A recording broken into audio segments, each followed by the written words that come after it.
Voilà. Bonjour, donc comme promis, je vais vous faire la suite de la vidéo de la dernière fois. Alors, souvenez-vous, la dernière fois, on avait eu un problème. On a eu un problème parce que tout simplement, on n'a pas pu faire la deuxième partie, c'est-à-dire l'exemple 2, où il s'agissait donc de faire réagir donc le méthoxybutadiène sur l'acrylonitrile pour obtenir deux produits, donc le produit ortho et le produit méta. Donc je suis allé à l'université, enfin de passage à l'université, donc j'ai refait mes calculs et apparemment les choses ont bien marché puisque ces calculs non seulement n'ont pas duré longtemps, mais en plus, ils ont donné de très très bons résultats. Donc c'est des calculs qu'on a fait sur une station de travail, donc Linux. Alors, sans tarder, donc on va faire cette manip qui va pas certainement durer beaucoup de temps. Donc on va essayer, donc pour l'état de transition, on va faire la réaction donc entre A et B de les deux réactants, donc le méthoxybutadiène et puis l'acrylonitrile. Et on va chercher l'état de transition et enfin les produits. Voilà donc pour le... Donc sans tarder, on va ouvrir donc une page gaussienne. Alors en même temps, on va ouvrir, là, je vais vous donner une page feuille de calcul, donc une feuille de calcul pour écrire pour noter tous mes produits et avoir les courbes correspondantes. Donc, j'ouvre donc les Ghost View et je commence mes calculs. Bon, alors les calculs, je ne les ai pas fait sur ce micro. Ce micro n'est pas assez puissant pour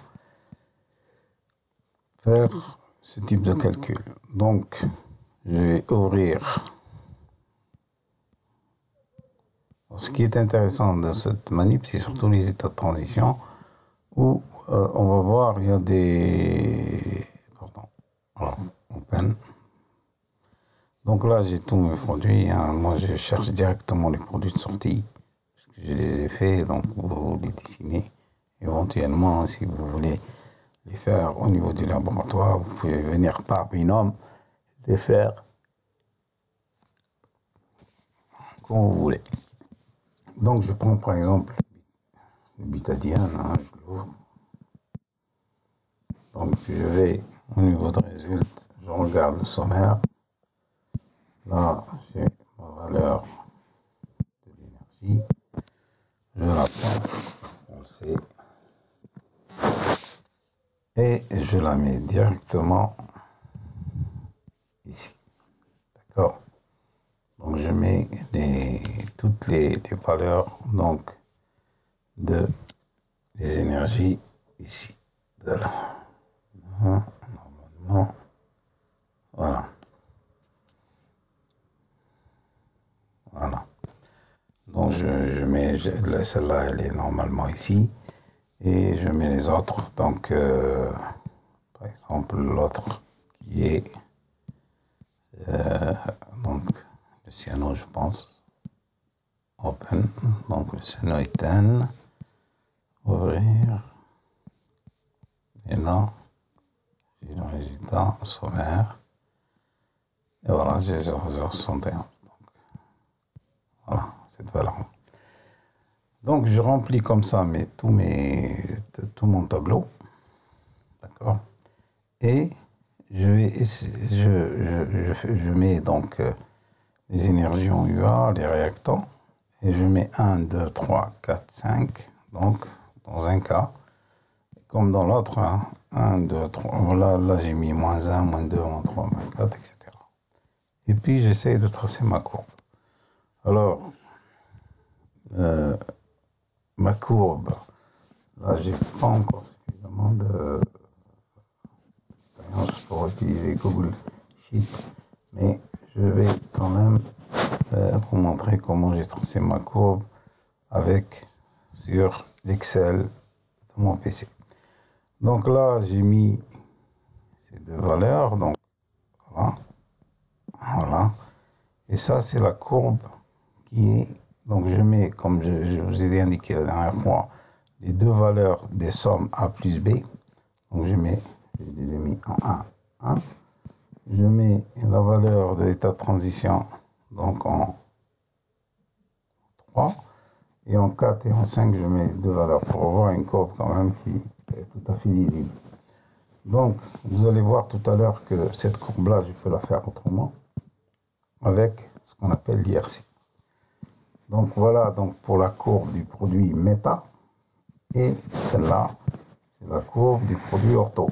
Et on voit ici que ici, l'état de transition est l'état 0091 et là, l'état 0092. Donc c'est le produit méta qui sera formé et pas le produit ortho. Donc cette réaction-là. S'il y a du produit ortho, il sera une très petite quantité.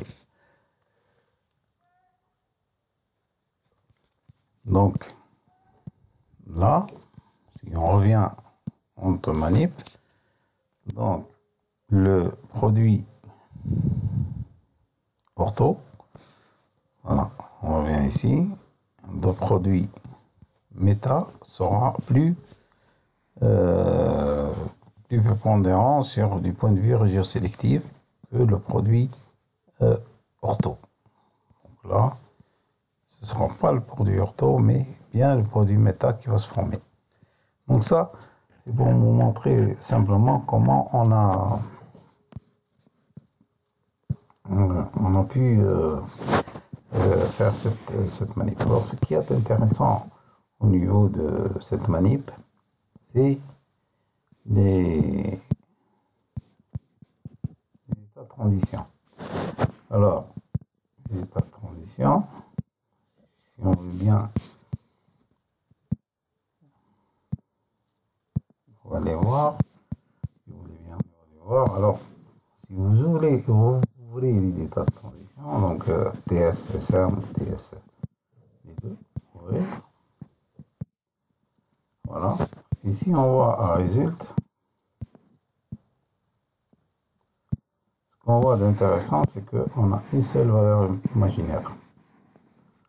Donc, une seule fréquence et une seule fréquence imaginaire. Imaginaire et fréquence 1. Voilà. D'accord. Alors, à partir de là, puisque ça, c'est l'état de transition, on peut tracer la courbe avec ce qu'on appelle l'IRC. Alors, pour ça, on va tout simplement prendre cette figure et on va refaire les calculs, mais avec une IRC. Donc, on ouvre, open, et donc l'état de transition méta de l'IRC. Donc, on fait un fichier, ouvrir, où l'on met l'état de transition. Alors, l'IRC va le calculer. Moi, j'ai demandé 20 points des deux côtés. Donc, si vous voyez les calculs que j'ai fait avec la station que nous avons à l'université. Alors, donc, j'ai demandé comme job l'IRC. D'accord? Et j'ai demandé que l'IRC me fasse sur les deux côtés par rapport à la valeur de la fréquence imaginaire, c'est-à-dire de l'état de transition. J'ai demandé qu'elle me fasse 20 points. D'accord? Et la méthode que j'ai choisie, c'est la méthode semi-empirique 1. Donc, ça, c'est pour les calculs. J'ai fait un titre, etc. Voilà. Donc, ceci va nous permettre de voir l'évolution de la. Donc, si on voit comment elle évolue, vous voyez, bon, on va mettre comme ça. Vous voyez par exemple, voilà, la réaction évolue jusqu'à ce que le produit soit formé. Voilà. Donc, alors, il y a des choses intéressantes à voir. Par exemple, que les produits se forment en même temps. D'accord? Ces produits-là vont se former en même temps. Donc, à partir du moment qu'ils sont formés, voilà. Donc, et puis, on revient, voilà. Au départ, on avait ça. Pardon. On avait ça. Voilà. Et à l'arrivée, on va avoir. Pardon. À l'arrivée, on va avoir ça. Donc, le départ, il est là. Et à l'arrivée, vous allez avoir ce produit-là. D'accord? Alors, ces points, ils ont été computés, c'est-à-dire calculés par l'ordinateur, qui lui va nous donner une courbe. Alors, ce qui est intéressant dans cette courbe, là, on a le produit, le méta, l'IRC des produits méta. Alors, là, on va à résulte et on regarde le chemin. IRC passe. Et là, vous avez la réaction. Donc, vous avez le produit de départ et l'état de transition et le produit d'arrivée. Et donc, tous les produits. Par exemple, si vous voulez voir l'état de transition, il suffit d'appuyer ici. Voilà, vous avez les autres. Alors, comment ça évolue? Par exemple, ce point-là, c'est ça, ce point. Alors, on va voir, par exemple, quand est-ce que les liaisons vont se former. Là, ils ne se sont pas formés. Là, ils ne se sont pas formés. Ici, ils se sont formés. Là, ils se sont formés.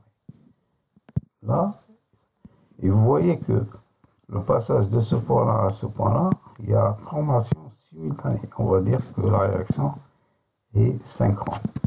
C'est une réaction synchrone. Donc là, alors, autre information de nous donner par cette courbe, c'est que l'énergie du produit est plus basse que celle des réactants. Et ça, c'est intéressant parce que ça veut dire tout simplement que les produits seront vraisemblablement plus stables. Le produit sera probablement plus stable que les réactants.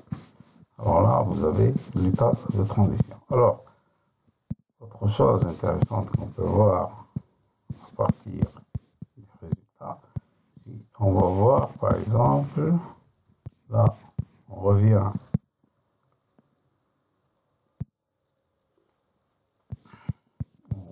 donc à notre fichier de TSM, c'est valable aussi pour l'autre, TSO, c'est la même chose. On revient ici, donc ça c'est le résultat. Vous voyez les vibrations. Alors les vibrations, vous avez une seule valeur de la fréquence imaginaire qui est négative, moins 9930. Maintenant, si vous faites une animation, voilà, regardez l'animation.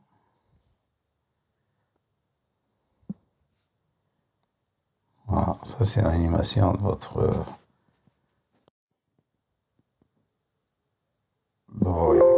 Maintenant, si vous voulez, par exemple, voir les déplacements du pôle unité vecteur, voilà, donc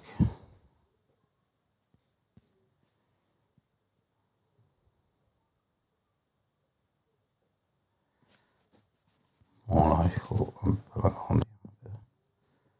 Voilà. Alors, il y a beaucoup d'informations à tirer sur cette réaction. C'est une réaction intéressante. Alors, par exemple, si vous voulez voir une autre fréquence, Mais la plus intéressante, c'est celle-là, celle qui va...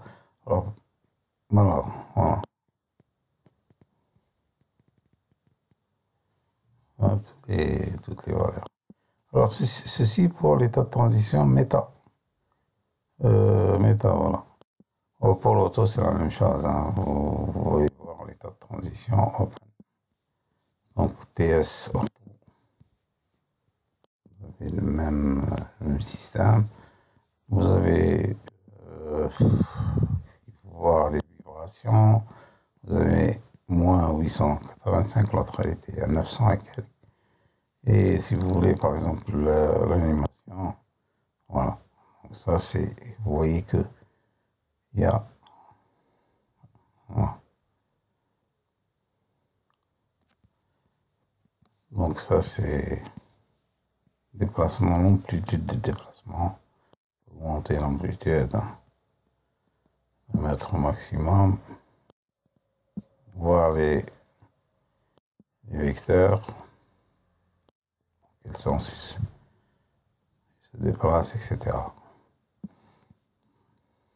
Voilà. Et puis éventuellement voir le spectre. C'est exactement la même chose qu'avec le métal. Donc voilà. Et vous pouvez voir l'IRC, bien sûr. Pardon. On est à l'IRC.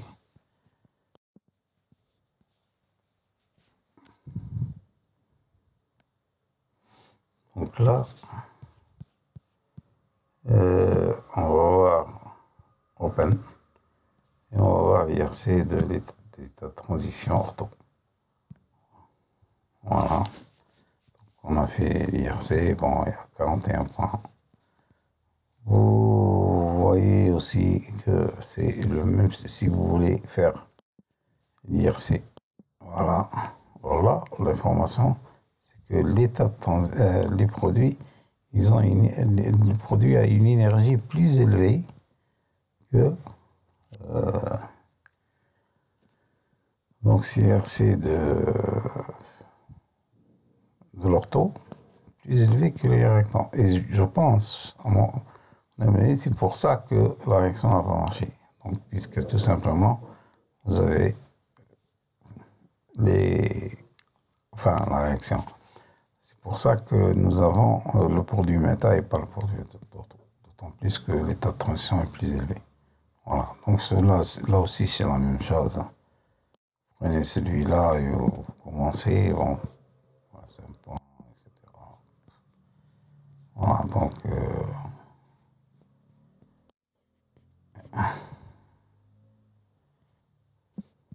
voilà. Donc là, vous avez vos cours.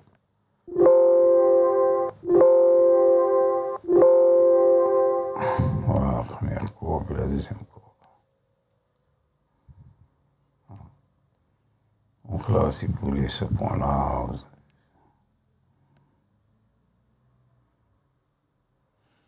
voilà, alors que ça, là aussi, on peut voir à quel niveau il y a la formation de la liaison, comment elle se fait.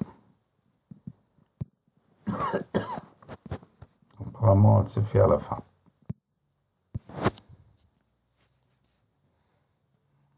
Voilà, donc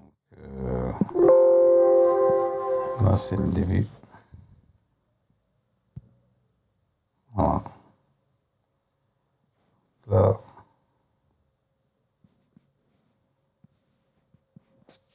j'ai l'impression qu'elle est en l'envers, cette courbe. Voilà, donc voilà ce que je voulais vous montrer ce soir. Et j'espère que vous en tirerez d'autres. Pour les gens qui veulent faire ce genre de réaction, ils peuvent venir donc au laboratoire. Normalement, ils auront le temps d'ici à la fin, avant la fin de ce mois. On s'est fixé le 25 de faire leur TP au niveau du laboratoire. Donc là, je vous remercie encore une fois et j'espère vous terminer donc avec la prochaine vidéo. Voilà.